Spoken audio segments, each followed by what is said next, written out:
Hey YouTube, Marshall here. Welcome back to the Realignment. Got a great episode today with an issue that's near and dear to my heart, given the fact that I moved from New York City to Austin, Texas. I'm speaking with Steve Case. He's the co-founder of America Online, and he's also the co-founder of Revolution, a DC-based investment firm. The topic we're discussing today is how in this post-COVID landscape, there's an opportunity to spread talent, entrepreneurship, companies and startups across the country beyond just the coastal regions we all know and love or hate, depending on your political perspective. Hope you all enjoy this episode. And of course, there's a link to the book in our bookshop linked below. Steve Case, welcome to the Realignment. Great to be with you. Something that folks might not know is that the term the American dream is actually pretty recent. Coined in the 1930s. It's not something that you would really consider for most of American history. So your book and the actual title refers to a new American dream. Could you just A, answer what the term American dream means to you, but B, explain why what you're articulating represents a new version of that idea? Well, I think to me, the American dream is about a sense of possibility and hope that, that there's a reason to feel like things are going to be better in the future for you and for your family and future generations. And that it's always been part of that American story that led to people coming from all around the world to be part of America because of that sense of possibility, that sense of pioneering and sense that you could be part of something that was great and live a better life than perhaps if you had not come to America. And that still, I think, is inspiring to a lot of people, but it's obviously gotten more difficult for a lot of people to really believe in that American dream. I remember seeing a couple of years ago some research from Pew that was really quite troubling. It said that 70% of Americans wake up anxious about the future, fearful of the future, that things around, technology, robotics, or globalization, or other kinds of things that, are resulting in job loss in their community, sometimes in their own family, and they're feeling less optimistic about the future. So the question, and it's something we've been working on for a decade, which led to writing this book on the rise of the rest, is how do we, create opportunity for all? How do we give everybody everywhere a shot at that American dream, particularly in the prism that we're working of? If they have an idea to create something, to create a new company, a startup, having the ability to do that anywhere, no matter what their background. If we can kind of level the playing field in terms of that opportunity, I think it could help strengthen some of these communities and maybe even help, at least in a small way, unite a very divided country that's divided in many ways, as you well know.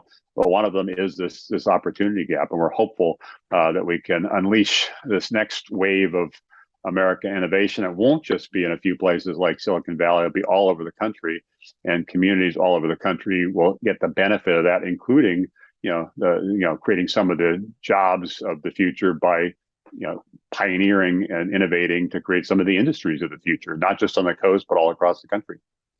What's interesting here, given the, let's say, 8 to 10 year timeline we're talking about here of Rise of the Rest, could you discuss what were you all seeing in 2014 that convinced you there was an opportunity to, let's say, diffuse out startup ecosystems? Because obviously, if it's March 2020 onwards, you've got remote work, you have the pandemic, but you're doing this 6-8 years before that. Like, what were you seeing then?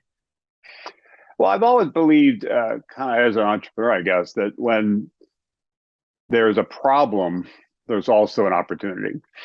And the problem I kind of stumbled into a little over a decade ago when I was asked to co-chair an initiative in Washington, D.C. called the National Advisory Council on Innovation and Entrepreneurship. Now, we did a lot of work and research and tried to figure out what could unlock more innovation, create more jobs in more places. That led to a series of recommendations, including one that the President Obama embraced, to create something called Startup America that he asked me to chair. And then I worked with him on his Jobs and Competitiveness Council. And at the time, I was unaware of the central role that new companies play, startups play, in job creation. I certainly was aware that small businesses accounted for a lot of jobs. I was aware that big businesses like Fortune 500 companies account for a lot of jobs, but I was not aware until a decade ago that most of the net new jobs actually are created by new companies. So that was a little bit of a surprise. And then I also was not aware that while not all companies want or need to raise venture capital, the companies that are most successful, that create the most jobs, do typically raise venture capital. And that if you look at where venture capital is invested, it was only in a few places. For the last decade, 75% of venture capital in this country has gone to just three states, California, New York, and Massachusetts. So if you're in the other 47 states, you're disadvantaged. And so that kind of got us, going, saying, okay, this really is a problem, but it's also an opportunity. There are great entrepreneurs building companies all over the country. They're just not getting the attention of the venture capitalists. They're not getting maybe the attention of the media. How do we go to these communities, help do what we can to create even stronger, more thriving startup communities, identify some of these entrepreneurs that are building, kind of great, companies, and tell their stories and champion, their stories. And that's also led to writing the book. I wasn't looking to write another book, but I felt I had to write this book because this really tells the story of people and places that are doing surprising things, that do usher in what could be, this next American dream, where more people are able to be more hopeful and optimistic about the future. So actually, I think it ends up. Hopefully, people who read it not just learn about specific companies in specific industries that are doing things that are interesting, or specific cities that are doing things that are interesting, but take a step back and say, maybe there is a reason to be a little more hopeful about the future of America if we can usher in a more inclusive innovation economy that brings along more people and more places. And that's what we've been trying to do for a decade. Hopefully, this book will help accelerate those efforts. It's interesting. So obviously you're based in the DC area. It always seemed weird to me once you know the history of AOL, it makes sense that AOL was Virginia based. But if you're just thinking of the internet, it's the 1990s. It doesn't make sense that Vienna, Virginia would be the center of that. That brings to mind that when it comes to DC, something that DC has is the seat of the federal government. There's a heavy concentration of workers in all of those bits. And there was an interesting idea that I saw bandied about during the, let's say, the mid-Trump administration, which got a little controversial because it seemed kind of arbitrary and unfair in how they were doing it. But this idea of spreading the federal government across the country. So maybe have like the Department of Agriculture be in Iowa, have the Bureau of Land Management be located in a different part of the country. What do you think about that idea when it comes to the nature of these hubs and the status quo, just having these resources? I think it can be helpful. Obviously, depends on the agency, and you have to make sure you pick the right place to do it and are able to attract the right people you need to staff it. But I think distributing opportunity to more parts of the country is important. Just as Silicon Valley is too dominant in terms of technology, Washington D.C. is too dominant in terms of kind of the overseeing key government functions. So figuring out ways to distribute, I think, would be a positive thing. I also say that in the last few months, there's been some interesting legislation that's passed, some of it including around the CHIPS Act, around some semiconductors, which gets a lot of attention. But in that legislation, and also built into some of the legislation around inflation and climate and so forth, is funding of regional hubs. So the government is stepping into more of a place-based strategy where they recognize that we can't just continue to back the same people in the same places. We do need to invest in more communities, invest in more entrepreneurs in more communities, and build up more of these thriving startup hubs in more communities. But you mentioned the AOL starting in the DC area. Yeah, it is surprising to people to hear that. But when you understand it more, and you said you did some research on this, the internet actually was invented in Northern Virginia. It was basically created over half a century ago by a government agency that was part of the Defense Department called DARPA, initially called ARPA, then turned into DARPA, that basically funded the creation of the internet as a resilient network that could withstand potential nuclear attack. And initially, it was focused on just that, and then it was broadened a little bit to be available on educational institutions, on campuses. But when we started AOL in 1985, it was still illegal for consumers or businesses to be on the internet. It was restricted to government agencies and educational institutions. And in that first wave, it wasn't just AOL in Northern Virginia. It was the early days of the internet, that what I've called the first wave of the internet, was regionally distributed. It wasn't just about Silicon Valley. One of the big companies at the time was CompuServe in Columbus, Ohio. There was another important company, Hayes, a modem company in Atlanta, Georgia. IBM's PC operations were in Boca Raton, Florida. Sprint, the communications company, was in Kansas City, Missouri. I can give you dozens of other examples. Even Microsoft's started in Albuquerque, New Mexico, before moving to Seattle. So that first wave was more regionally distributed. It was only the second wave, when it became about software and apps writing on top of the internet. That's really when Silicon Valley kind of rose in prominence, arguably even dominance. And we think this next wave, where the internet meets the real world, there's an opportunity for these cities to rise up again, and for more in those places to start and scale companies, which will also trigger, we hope, and we're seeing a little bit more of this because of the pandemic, a shift in terms of where people live and work.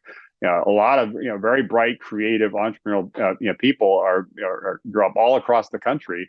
But as they graduate from school, they often conclude that there's not much happening in their own backyard, so they decide they have to go somewhere else. And usually it's the Silicon Valley or New York or Boston or some other kind of tech hub.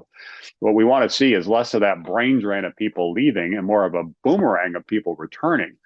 Because there's opportunity in those cities, and that we saw a little acceleration of that in the last couple of years because of the pandemic. Hopefully, over the next decade, as more startup communities form in more and more cities, and dozens of cities, not just a few, and as more companies really are successful in those cities, I think that can lead to people deciding where they want to live based on where they want to live, not where they feel like they have to live. And I think that also would be very encouraging for the communities themselves, but also for our country more broadly. There's this interesting debate about centralization versus decentralization that can be applied to every facet of our lives, pretty much. You obviously have Detroit, Big Five, the automakers all centralized there. Eventually, you have a lot of tech centralized in the broader Bay Area. When you're talking about how during the first wave of the internet, you had this really diffuse set of communities building that early internet period, that seems really ideal. Like, what were the forces that over time across industries tend to encourage everything to just really sync up that way? It's kind of funny when you're mentioning how Massachusetts is the other place where venture capital goes. That's because of biotech.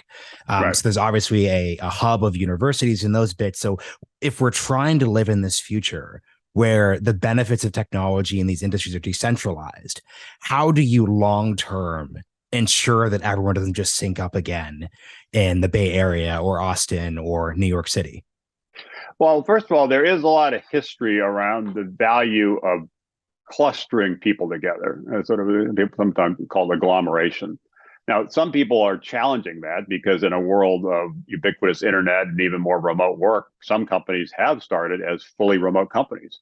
But most companies will still have a center of gravity, a kind of a headquarters where at least some of the people are some of the time, and maybe a lot of the people are a lot of the time. It depends on the company. And it's also value to bringing many companies together focused on a particular sector. And again, this goes back centuries. It's not any recent phenomenon. What led to that rise of Silicon Valley in the last couple of decades is the main area of innovation was software, was apps. You didn't have to build any more internet infrastructure because all those first wave companies like AOL and Cisco and many others kind of built out the internet, built the on-ramps to the internet. You're just building software on top of the internet.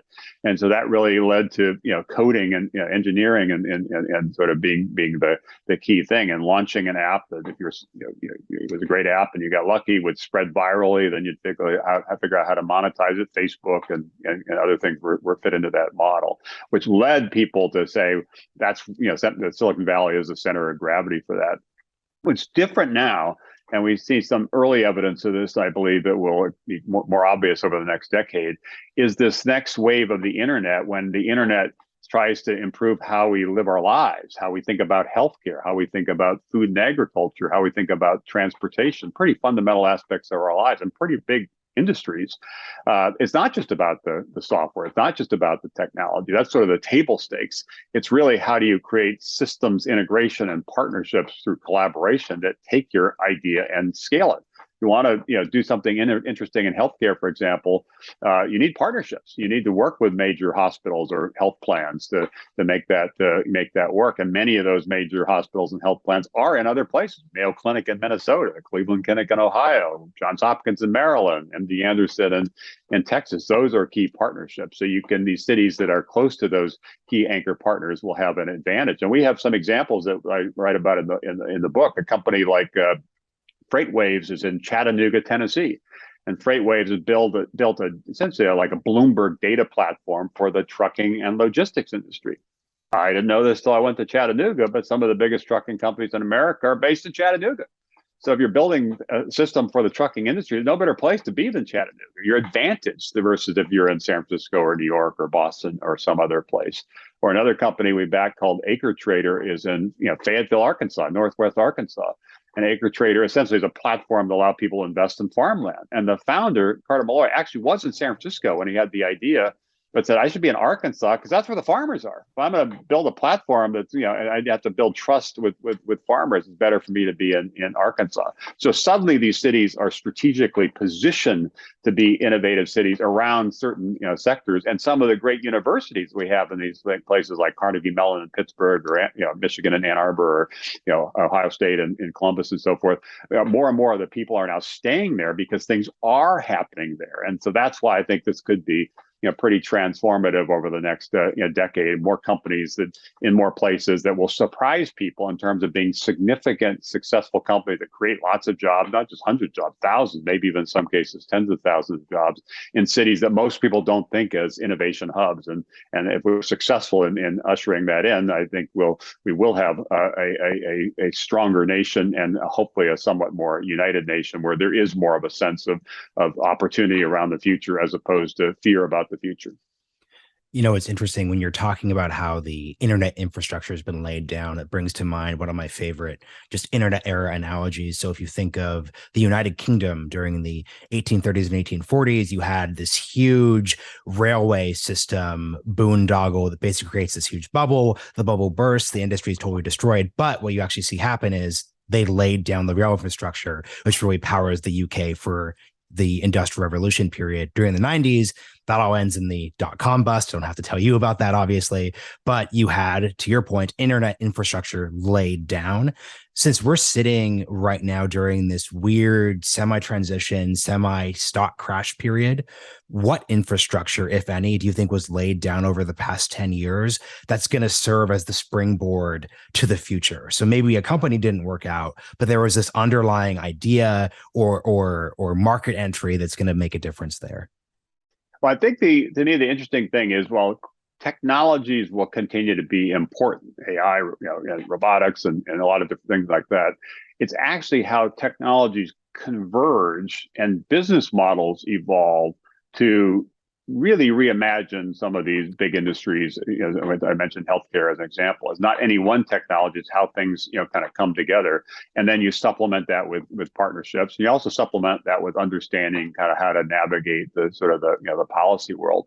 I think that's the era we're in, and a lot of the investment over the past decade around software, even around partly accelerated by the pandemic, around things like video conferencing technologies and others, kind of set the stage for this next era.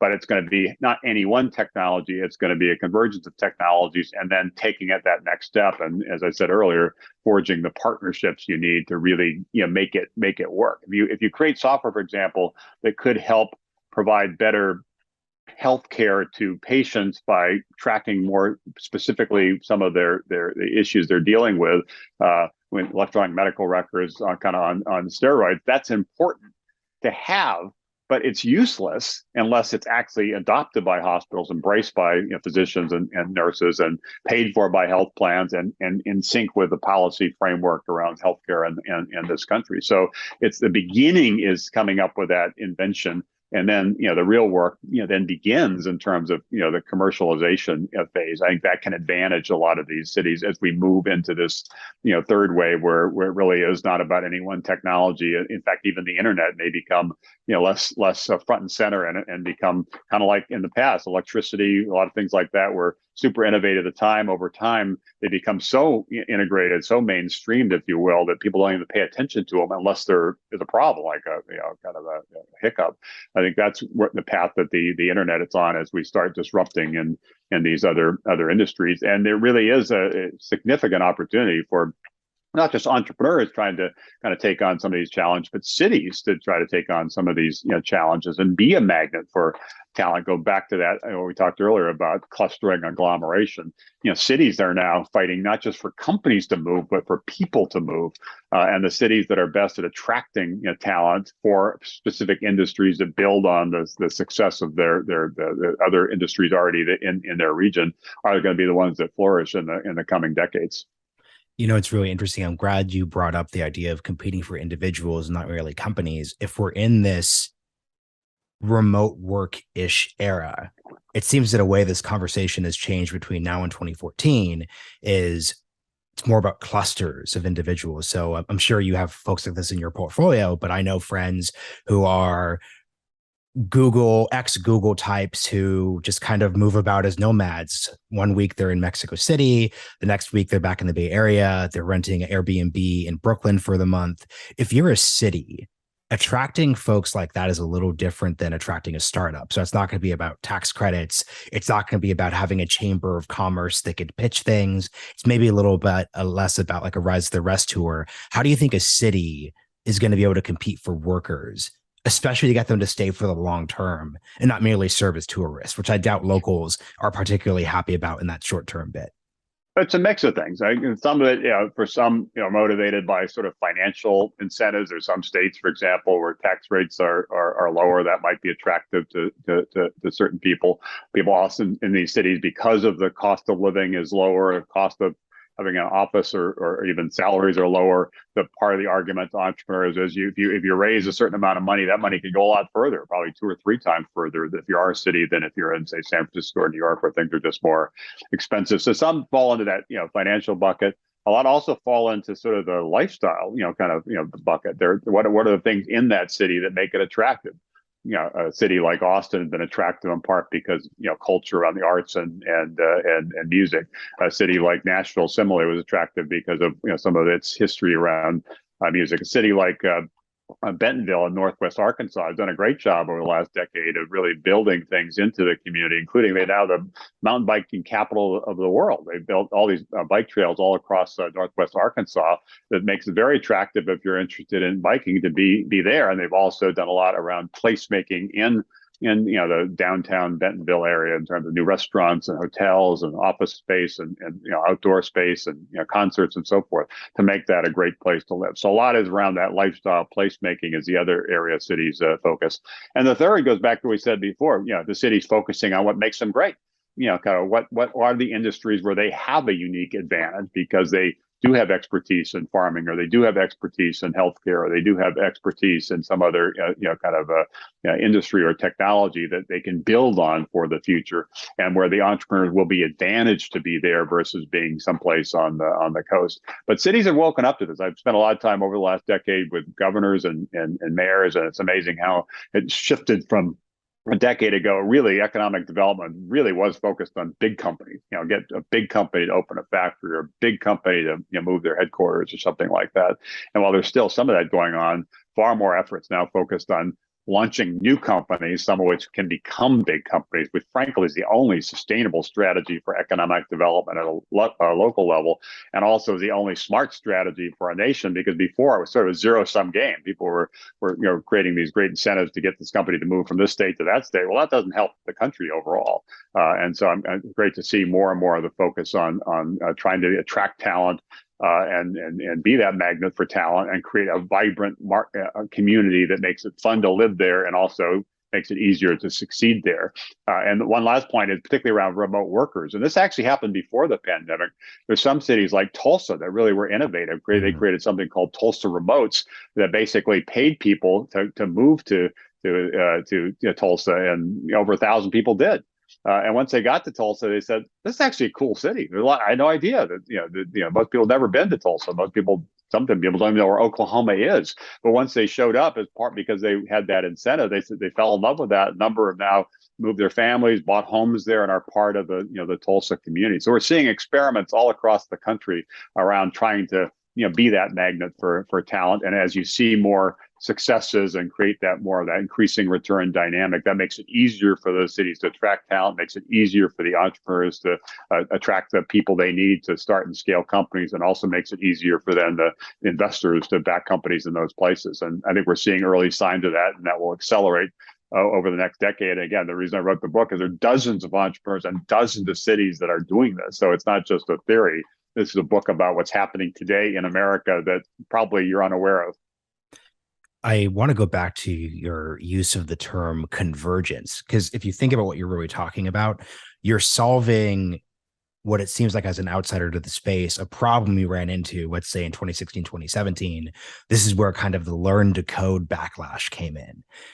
I'm not saying this was you saying this, but the, generic conventional wisdom, let's have everyone in Appalachia learn to code and program and build apps. Like, that doesn't seem to have worked.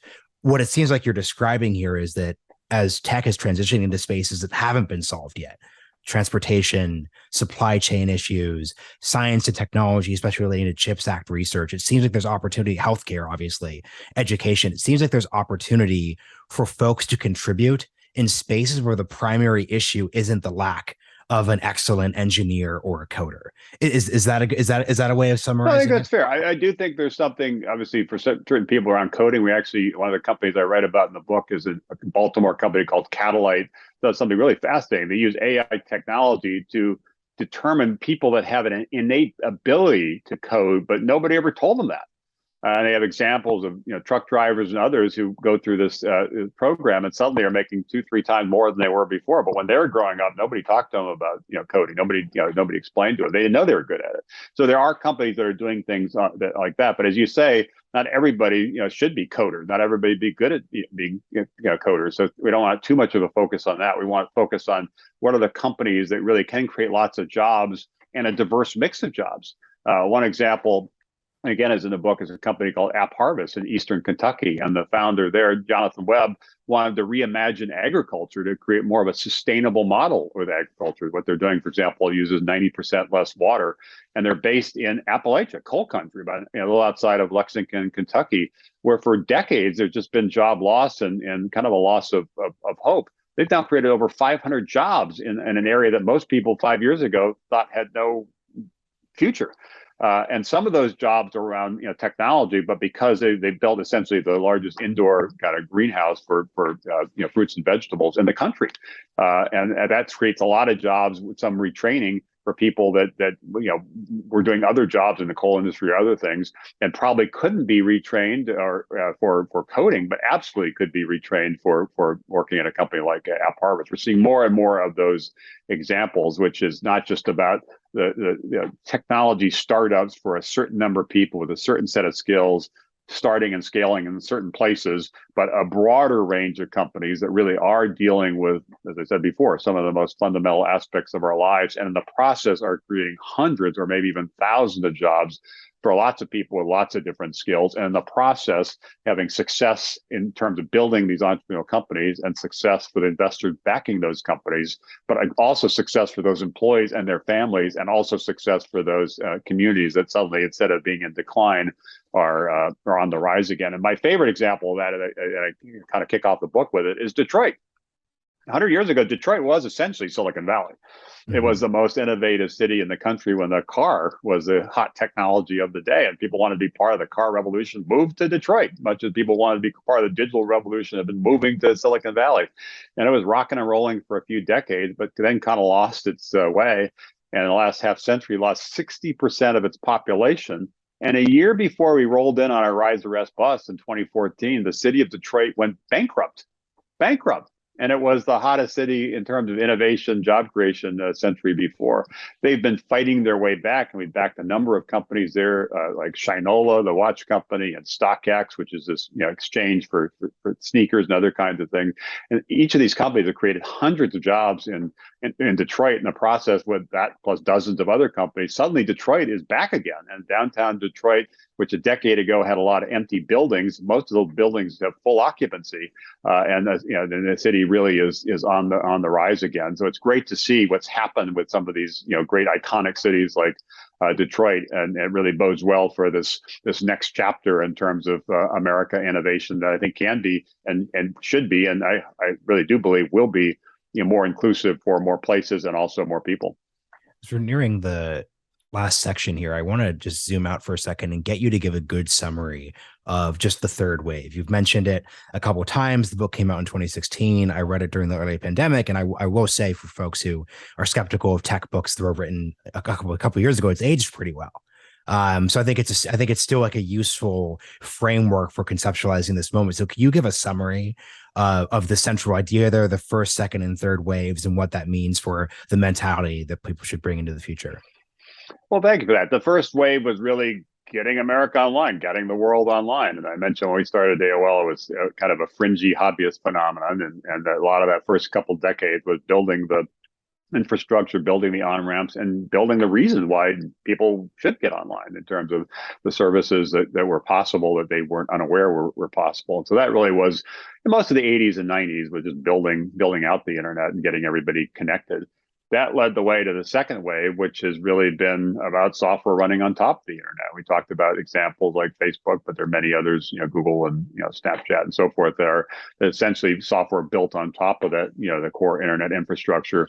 And the third wave, which we're now in the early stages of, is kind of where the internet meets the real world. And I talked about some of the industries like healthcare that are ripe for innovation and disruption. And that plays into the theme around rise of the rest, because one of the things I wrote even back then, and one of the chapters was on the rise of the rest. I said, as we move from the second wave, software-centric second wave, to more of a real world-oriented third wave, the cities all around the country that have been left out and left behind in the second wave have an opportunity to rise again if they're paying attention, if they're focused on their startups, they're creating that vibrant startup community, if they're creating a great place for people to not just work, but also to live. So it's game on in terms of what's going to happen. Instead of the second wave just having a few cities like San Francisco, New York, and Boston doing well, the third wave will have dozens of cities flourishing.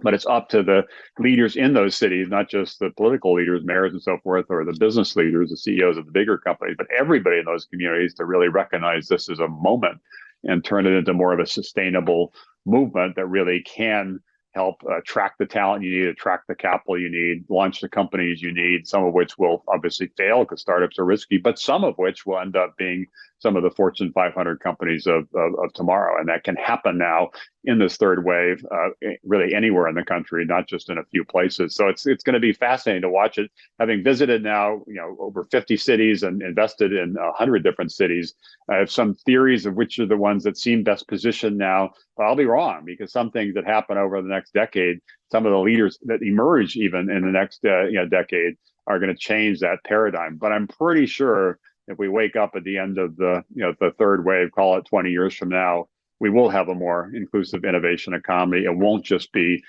people on the coast. There'll be dozens of cities all across the country that are flourishing and really kind of creating not just the companies of the future, but some of the industries of the future, and the process creating more and more the great jobs that we need all across the country. And hopefully in the process, make sure that America continues to lead as the most innovative entrepreneurial nation in the world, but we do it in a more inclusive way, bringing more people and more places along for the ride.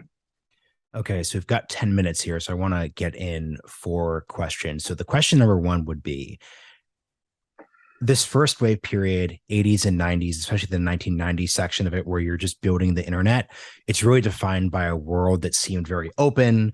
Globalization is rolling. It seems to be like a very peak of that, not just techno optimism, but just general optimism. If we're talking about a 20-year time frame for this third wave era, you could really say that the third wave era is the entire opposite. It's deglobalization. It's geopolitical conflict. There's no presumption anymore that the internet is going to open up democracy across the globe. Can you just talk about that, like as an investor and like former founder, like how you think about these differing environments and how that plays into your optimism versus pessimism dynamic? Well, there are some aspects of the internet that have disappointed me, surprised me, some unintended consequences, if you will. And one is what's happened with social media. When we launched AOL in, again, 1985, one of our big focuses was on community. We believe the killer app of the internet was people. And so we focused on things like chat rooms and instant messaging and bulletin boards and so forth. A lot of different ways for people to connect, both with people they already knew as a way to stay more connected, as well as connect them to people they didn't yet know, but should know because they had a shared interest in a particular, hobby or some other, topic. And a lot of that has happened. But the part that surprised me and disappointed me is even though now there are more voices and there are more options, a lot of people do end up kind of in their own, what's sometimes been called filter bubbles, where they're following certain people that agree with them and not really getting exposed to the other side of the argument, if you will. And that's been a surprise and disappointment. I really thought that the internet really would unleash more voices and create a more cohesive society, because people of different perspectives would have an opportunity, essentially, to come together in like a town square and share their perspectives. We'd all be a little bit more informed. Hopefully, we'd all be a little bit more understanding, a little bit more empathetic. And this tendency, not just on the internet, but even on people that the cable channels people watch, of people only paying attention to people that are basically already agreeing with them and not really listening to the other side, has been a disappointment. Hopefully that will change in the coming years. Hope there are a lot of efforts underway to try to figure out ways to create a more inclusive a sense of what's going on, so people are more exposed to different points of view. But that's certainly been one area of disappointment. Another area to watch, which is going to be tricky, obviously, as the internet becomes more and more embedded in everyday life, there are some risks associated with that, both in terms of personal privacy, things like healthcare information, and the risk of cyber terrorism and other kinds of things that can really wreak havoc. We've seen even some of that in this Russia-Ukraine war. So there's some tremendous benefits that have come with the global adoption of the internet. It has resulted in people being able to learn things they likely would not have otherwise learned, and buy things they otherwise wouldn't have been able to buy, and connect with people they otherwise wouldn't have been able to connect with, and watch things they otherwise wouldn't have been able to watch. I could go on and on and on. But there are, like any new technology, there's always going to be a mix of some positives to celebrate and build on, as well as some negatives that you need to really focus on to try to make sure the benefits really do outweigh the risks. Something I'm curious about, I'm sure you're aware and listeners are aware of the Web3 conversation. And what tends to happen is your generation of internet founders tends to be slandered. Some would say, the Web 1 founders built these gated, controlled, top-down communities. The promise of Web 2 was that this was going to be much more open. Obviously, towards the end of, let's say, this specific era, Web 2 companies, especially in social media spaces, are having to clamp down more as they deal with the dynamics you're really talking about. What would be your advice to good faith Web3 founders who think that via blockchains, decentralization, they are basically building upon the promise of that Web 1 internet that they would then say was unfulfilled during Web 2? Like, what's just your broad advice for mixing, let's say, and because one thing I want to add too is a lot of folks would say, oh, like Web3 is a scam. It's like BS. What is this? As you know yourself, someone comes to you in the late 80s, they would say, what is AOL? Like, what's the purpose of? So how do you balance all these competing instincts? Yeah, there are a lot of parts of that. I'd say, first of all, Web3 is at this point a grab bag of different technologies and business models, ranging from blockchain. Some people even include the metaverse. There are a lot of things in that. It's almost like we're talking about this next generation of the web, and it's not just one or two things, it's a lot of things. And it will take some time, as you said, in the early days of the internet, it takes some time for that to sort out. Some of those ideas will succeed, others will fall by the wayside, which is the way it always works, and the way it should always work. So that's part of it. We're still in that process of sort of sifting through some of these ideas. The other thing I'd observe is that the decentralization often is followed by centralization, that's then again followed by decentralization. And this is true again over history, not just with the internet. In the early days of the internet, when it was first launched, it was decentralized, but it was really hard for average people to use it. And one of the reasons companies like AOL are successful is we created something easy to use and useful and fun and affordable, and that there is a lot of value in that integration and simplicity. Then it was followed by more, decentralization, where some companies, Google and others, created opportunity by popularizing search to have different ways to access information. Facebook in the early days was similarly doing that. Then over time, Facebook became more of a control, closed environment. Twitter started being very open. Your APIs were open. There was a whole developer community. Then they decided over time to shut that down and have most of the innovation coming from Twitter itself. These things tend to rise and fall, even in the Web3 space, including some of the focus on crypto. There are companies that even gone market themselves. We want to be the AOL of crypto.